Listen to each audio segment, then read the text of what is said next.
Good morning, Dr. Devendra. Uh, Good morning. uh, Thank you for honoring my request कि मैं आपका जो financial planning का जो एक्सपीरियंस है उसको शेयर करने के लिए, ताकि लोगों को फाइनेंशियल प्लानिंग कैसे यूजफुल होती है, उसको कैसे आपको अप्रोच करना चाहिए, उसके बारे में लोगों की जानकारी बढ़े, लोगों की अवेयरनेस बढ़े। उसके लिए मैंने आपको ये रिक्वेस्ट किया था कि आप एक जो एक्सपीरियंस है उसको शेयर करें इंटरव्यू के तौर पे। तो उसको आपने एग्री किया है, उसके लिए मैं आपका शुक्रगुजार हूँ। Thank you. It's my pleasure. तो बेसिकली सबसे पहले डॉक्टर देवेंद्र, आप थोड़ा अपना फैमिली और प्रोफेशनल बैकग्राउंड के बारे में बताएंगे। मैं और मेरी वाइफ डॉक्टर है जी प्रोफेशन से and we are doing job ji.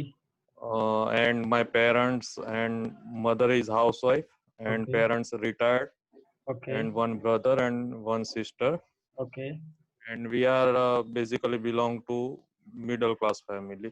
Okay, fine. तो doctor, you both are working और गवर्नमेंट जॉब में हैं आप। तो आप फाइनेंशियल प्लानिंग आपकी हमने की शुरू, उससे पहले आप कैसे इन्वेस्ट कर रहे थे, कौन सी पॉलिसीज ले रहे थे, how how you were conducting your personal finance? जब हमने फाइनेंशियल प्लानिंग शुरू की उससे पहले आपकी सिचुएशन क्या थी, उसके बारे में जरा बताएंगे। यस, एक्चुअली जब हम मिले उससे पहले तो सब गोल ओरिएंटेड नहीं था, रैंडम था और डिसऑर्गेनाइज था। ओके और पहले तो इन्वेस्टमेंट और सेविंग के बारे में जो ट्रेडिशनल सोच होती है वो ही था, कोई वेल्थ क्रिएशन वाला सोच नहीं था। ओके ऐसा था कि कुछ कमाओ और कुछ बचाओ और लाइफ चलने दो। ओके ऐसा कोई स्पेशल थॉट्स नहीं था इन्वेस्टमेंट में के वेल्थ के बारे में। ओके अ, बस ऐसे ही ट्रेडिशनल पॉलिसीज लेते थे और जो भी गारंटेड रिटर्न्स थे उसमें पीपीएफ एग्जाम्पल पे और वही टूल्स में इन्वेस्ट करते थे। बाकी इक्विटी में 0% था इन्वॉल्वमेंट, हम्म तो वो कुछ भी नहीं था।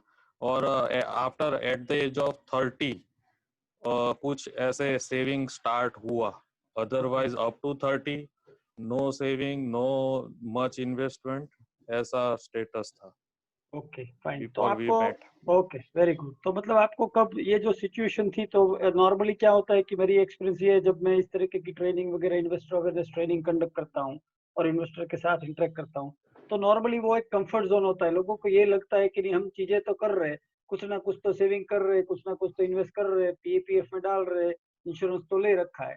तो वो एक कंफर्ट जोन होता है नॉर्मली। तो हाउ, व्हाट यस, हैपेंड हुआ आपको? आपको क्या, क्यों ऐसा लगा कि मुझे अपनी फाइनेंशियल प्लानिंग करवानी चाहिए? What prompted you to initiate your financial planning?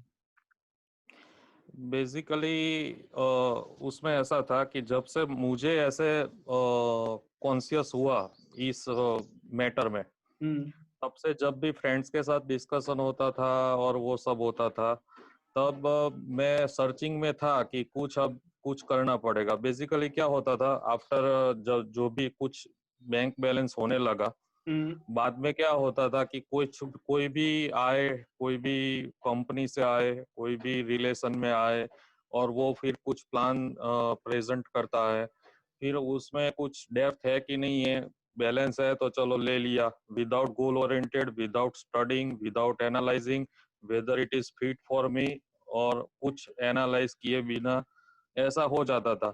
अगर ऐसे भी कुछ मीन्स डिसऑर्गेनाइज मैनर में चलता था।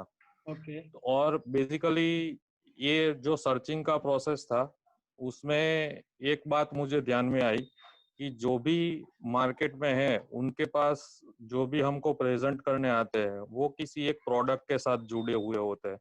तो इट्स ऑब्वियस कि उनका इंटरेस्ट उसमें ही होगा और वो उनकी पॉजिटिव बातें बताएंगे, ओके पूरा एनालिसिस हमको ट्रू पिक्चर नहीं मिलेगा। जी ऐसा ही बेसिकली एक्सपीरियंस होता था मार्केट में। तो ये चलता रहता था। तो हम ट्रस्ट ट्रस्ट एक फैक्टर था कि जो ट्रेडिशनल इन्वेस्टमेंट है और प्लानिंग है फाइनेंशियल, उसमें हम ट्रस्ट एक फैक्टर था कि वो हमारे पॉइंट से कम और उनके पॉइंट से ज्यादा शायद फोकस कर रहे हैं। ओके। बाद में मीनवाइल एक कुछ थैंक्स टू दैट सेमिनार कि मुझे सुनने में आया और मैं वो एक आपका टाइटल भी अच्छा था सेमिनार का, फाइनेंशियल हेल्थ चेकअप ऐसा टाइटल था, तो वो भी पसंद आया और उसने भी इंस्पायर किया कि चलो अब ये सर्चिंग प्रोसेस में कुछ जाने की कुछ नया है कि वही ट्रेडिशनल चल रहा है। तब मुझे, वैसे भी मैं लेट हूँ जानने के लिए भी, ये तो कंसेप्ट होगा शायद पहले से, लेकिन मैं लेट जागा हूँ।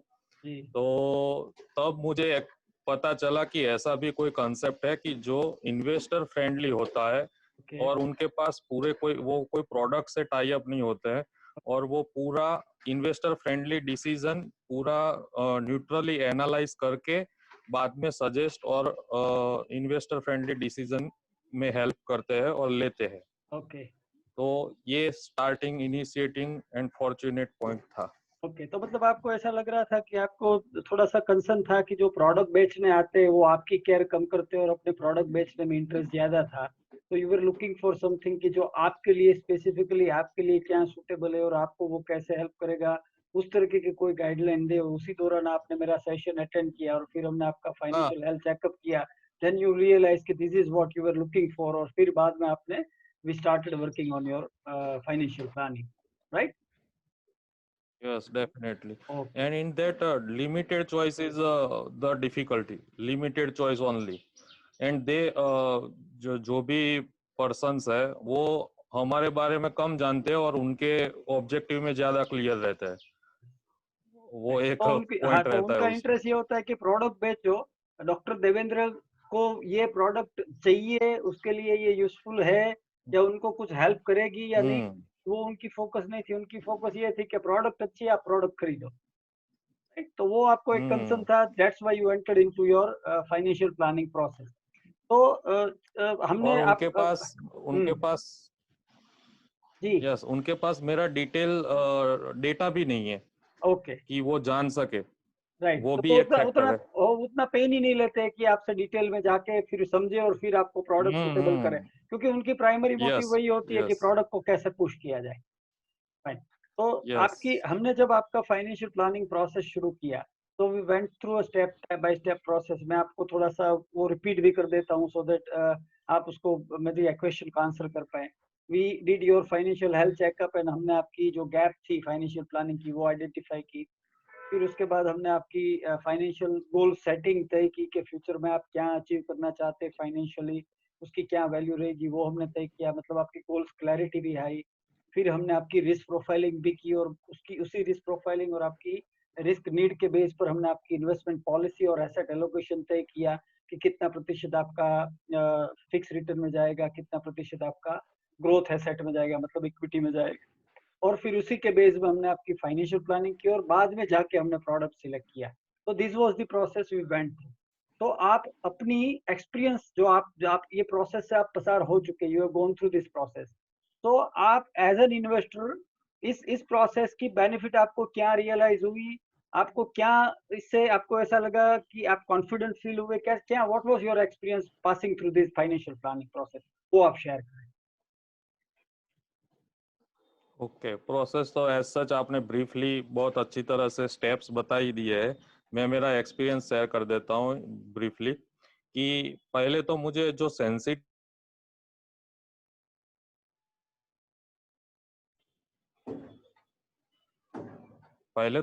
सेंसिटाइजेशन हुआ फाइनेंशियल, जी, कि फाइनेंशियल पहले इतना सिंसियरली पेपर पेन से फाइनेंशियल कुछ किया ही नहीं है ज्यादा मच। यस। तो ये जो पूरे प्रोसेस में पेन डाउन होके क्लैरिटी के साथ पूरा प्लानिंग प्रोसेस जो हुआ और पूरा process well documented, perfect, and ये सब एक्सपीरियंस अच्छा रहा। ओके। और ये रियलाइज भी हुआ कि इनकम आउटकम क्या है, एक्चुअल पिक्चर, वो सब क्लैरिटी, ज्यादा अच्छी क्लैरिटी रही। वो क्या जज रूटीनली क्या होता है, हम बड़े बड़े फिगर जो होते हैं फाइनेंशियल वो ही रखते और उस हिसाब से मेंटली चलता है, बहुत ज्यादा पेपर पेन पे नहीं चलता है। Okay. तो वो अच्छा है कि क्लैरिटी अच्छा ही हुई एंड डॉक्यूमेंटेड हुआ।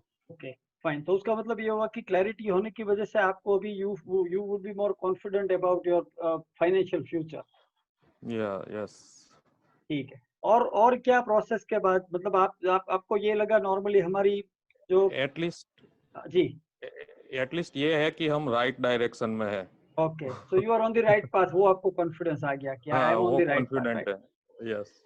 Good good, that's a good point. Okay, तो सेकंड थिंग इज नॉर्मली ये होता है कि जब हम इन्वेस्टर के साथ बात करते हैं ना, तो वो लोग ये बोलते हैं कि हमारे पास उतने पैसे बचते ही नहीं है, जो भी बचते उसका तो हम इन्वेस्टमेंट कर देते हैं, बाकी ज्यादा बचते नहीं है।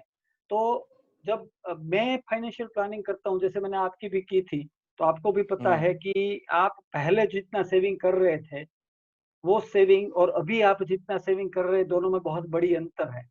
तो उसका मतलब ये हुआ कि यस। आपकी आपकी अर्निंग कैपेबिलिटी में आपकी सेविंग कैपेबिलिटी ज्यादा थी, बट सिंस आपको फ्यूचर के बारे में कितना करना है वो आपको पता नहीं था, तो आप जो कर पाते थे वो कर लेते थे, बट वो एडिक्वेट शायद नहीं था। और अभी आप जो कर रहे हैं वो एडिक्वेट है, मतलब opportunity was very much available in your personal financial scenario, but since आपके पास क्लैरिटी नहीं थी तो वो अपॉर्चुनिटी आप यूज नहीं कर पा रहे थे। तो ये नॉर्मली इन्वेस्टर का एक्सपीरियंस रहता है जब जिनकी मैं फाइनेंशियल प्लानिंग करता हूँ। तो व्हाट इज योर एक्सपीरियंस, सही है।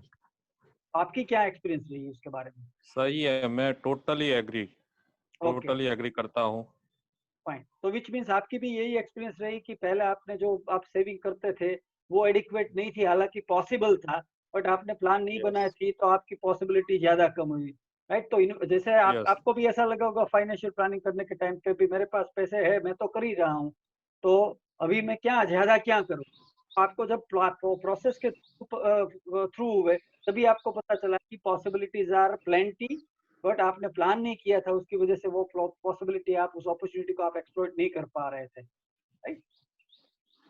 यस।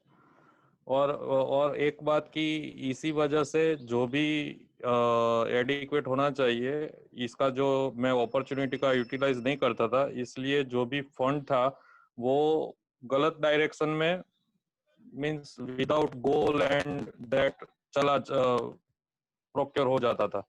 हाँ, तो मतलब मैं हमेशा बताता हूँ इन्वेस्टर को कि जैसे पानी अपना डायरेक्शन ढूंढ लेता है, वैसे पैसे, मतलब लक्ष्मी जी भी अपनी यस। Direction yes. ढूंढ ही लेती है। तो अगर आप पहले आप क्लियर नहीं हो, हम्म। में अपनी डायरेक्शन खुद ढूंढ लेती थी, अभी आप उसको अपने फ्यूचर के लिए उसको ठीक से सही डायरेक्शन में आप उसको डाइवर्ट कर रहे हो, तो वो सबसे बड़ी एक कैश फ्लो मैनेजमेंट की उपलब्धि आपने फाइनेंशियल प्लानिंग से अचीव की है। यस। फाइन, ठीक है। तो अभी आपकी फाइनेंशियल प्लानिंग हो चुकी है और you been through this process, और आप अभी जैसे आपने बताया कि आपको कॉन्फिडेंट हो कि आप अपनी सही डायरेक्शन में जा रहे हो, तो फाइनेंशियल प्लानिंग करवाने के बाद आपको नॉन फाइनेंशियल बेनिफिट क्या हुआ?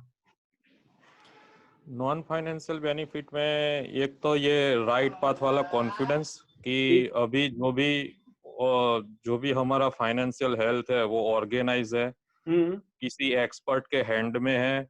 ओके। और एक्सपर्ट के हैंड में है, और बस कि एक वेल बीइंग वाला कि चलो हम पॉजिटिव ट्रैक पे है। ओके। नाइस। और एक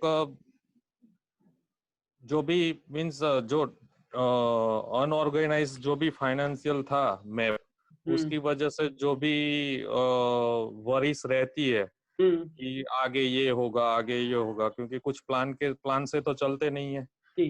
तो वो सारी अब मिनिमाइज हो गई है। Okay, so you are very मैं much in control of your personal finance. हाँ, कि चलो हमारा कुछ हो रहा है प्लानिंग से, तो हम्म। फ्यूचर का कुछ कुछ ना कुछ तो निकल जाएगा। जी। ऐसा पूरा ब्लैंक ब्लैंक मोड नहीं, नहीं। आपकी क्या होगा वो पता नहीं, अभी आपको पता है कि जो चाहिए उस डायरेक्शन में हम चल रहे हैं, तो ठीक है, शायद जो चाहिए वो 100% नहीं तो कुछ ना कुछ तो निकल के आएगा हाँ। जो कि हमारे लिए डिसेंट होगा। यस। Yes, definitely. ठीक है। तो फाइनेंशियल बेनिफिट क्या रही आपको जो फाइनेंशियल प्लानिंग करवाई, मतलब जैसे मैं आपको बताता हूँ, मैं कुछ आपको एक क्लू भी देता हूँ आपके आंसर देने के लिए कि नॉर्मली फाइनेंशियल प्लानिंग की जो मेजर होती है, मतलब जैसे की परफॉर्मेंस इंडिकेटर नॉर्मली बोला जाता है, केपीआई। तो फाइनेंशियल प्लानिंग की जो की परफॉर्मेंस इंडिकेटर होती है वो ये होती है कि आपकी नेटवर्थ कितनी बड़ी, राइट। तो आपने फाइनेंशियल प्लानिंग की थी, उससे पहले आपकी नेटवर्थ क्या थी, और फाइनेंशियल प्लानिंग करने के बाद जितना भी टाइम गया ईयर ओवर ईयर आपकी नेटवर्थ कितनी बनी। So that could be one of the indicator financial benefit की, कि आपकी नेटवर्थ इतनी बनी, मतलब how much rich you become over a period of time, और how much wealth you become over a period of time. तो this could be one of the indicator of having financial benefit. तो आपके हिसाब से हमने आपकी financial planning की, तो आपको फाइनेंशियल बेनिफिट क्या हुआ? अ, पहले तो एक बात बोल दूं कि प्लानिंग से मैं 18 मंथ से आपसे टच में हूँ, और 18 मंथ से जो भी है हमारा कांटेक्ट है। तो जो 18 मंथ से फाइनेंशियल डिसिप्लिन मेंटेन हुई है जी। वो एक बड़ी बात है। ओके। फाइनेंशियल तो बात लेटर बात है। और नेटवर्थ के जो डिसिप्लिन के वजह से जो भी नेटवर्थ हुआ है वो 18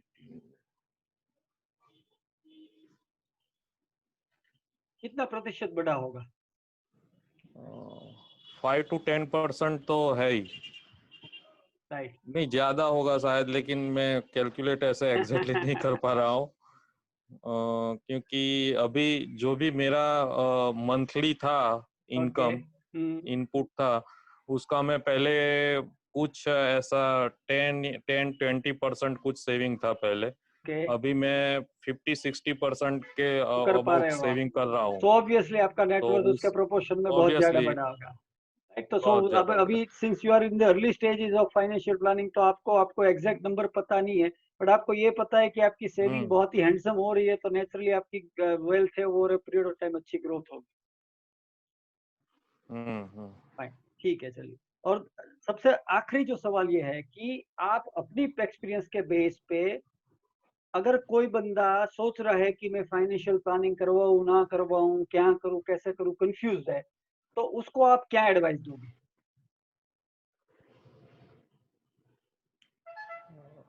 एडवाइस में तो एडवाइस नहीं बोल सकता मैं, लेकिन मैं एक्सपीरियंस से जो शेयर करूंगा वही बोलूंगा, क्योंकि एडवाइस बहुत बड़ा वर्ड है और मीनिंगलेस वर्ड है।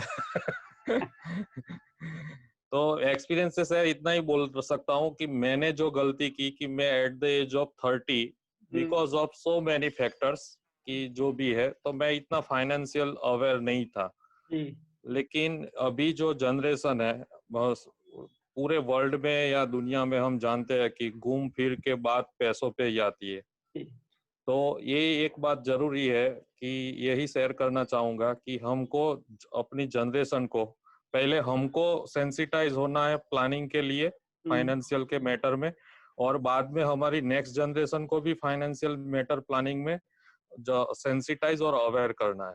ओके। ये एक बात जरूरी है। रिटर्न रिटर्न और वो सब सेकेंडरी थिंग है। वो आए वो तो मार्केट पूरा देता है वो। टाइम हाँ, वो तो मार्केट टाइम देता है, टाइम टाइम लेता है। टाइम बीइंग है वो हम्म। पूरा टाइम बीइंग आउटपुट है। हम्म। लेकिन अगर आप सेंसिटाइज हो, डिसिप्लिन हो, तो आपका कुछ ना कुछ तो अच्छा ही होगा। ओके। तो वो मतलब एक आप, बात है। हाँ, तो मतलब आपकी सोच ये है कि आप पहले से जितना जल्दी हो सके उतना जल्दी करो, वो आपकी डिसिप्लिन होने के लिए बहुत हाँ ही जरूरी है। हाँ हाँ हाँ, डेफिनेटली। तो थैंक यू डॉक्टर देवेंद्र, आपने टाइम निकाल के हमारे जो व्यूअर है जो ये वीडियो देखेंगे उनको आपकी खुद की जो फाइनेंशियल प्लानिंग जर्नी है उसकी एक्सपीरियंस शेयर की। अ, ऐसी कौन सी चीज, एक लास्ट क्वेश्चन में पूछ लेता हूँ क्योंकि चीजें सारी अच्छी निकल के आ रही है, तो मैं एक ये पूछना चाहूंगा कि what could be the minus point of your experience का, अच्छी नहीं क्योंकि इसको प्रोज और कॉन्स बोला जाता है, तो प्रोज के बारे में तो खैर आपने बताया, what could be the cons of financial planning अगर आपको कुछ एक्सपीरियंस हुआ है तो? Is there any minus point in going through the financial planning journey? नहीं, ऐसा जैसे ग्रॉसली तो कुछ है नहीं वैसे। आपका अभी बताऊँ तो आपका पूरा डॉक्यूमेंटेशन पेपर वर्क पूरा परफेक्ट है। जब भी हम मीट करते हैं तो उसका ऑन पेपर आप रिकॉर्ड ले लेते हो, मिनट्स ऑफ मीटिंग लेते हो, जी। तो पूरा मीन्स परफेक्ट मैनर में ही आपका जो भी प्रोसेस है वो चलता है। हम्म, तो वो एक्सपीरियंस तो ठीक ही है। और ये सब जो भी प्लानिंग है हमारे गोल, हम्म, पर्टिकुलरली मेरे बारे में बताऊं तो मेरे पूरे सारे गोल और वो सब है वो लॉन्ग टर्म वाले हैं। जी, तो एज सच अभी मुझे ऐसा वो कुछ आया नहीं है। जी। तो सब स्मूथ मैनर में चल रहा है इन शॉर्ट। ओके, अभी अभी तक कुछ ऐसा है नहीं। ओके। तो आपको ऐसा अभी नेगेटिव पॉइंट अभी तक तो नजर नहीं आया आपको कि हाँ फाइनेंशियल हाँ हाँ, प्लानिंग करवाने से कुछ नेगेटिव, उसमें कुछ नेगेटिव निकल कर ऐसा कुछ आपको लगा नहीं है? Yes yes. So thank you and once again thank you for आपने टाइम निकाला और हमारे इस चैनल के व्यूअर के लिए आपने अपनी एक्सपीरियंस शेयर की। Thank you very much doctor Devendra. It's my pleasure. Have a happy times. Thank you, thank you.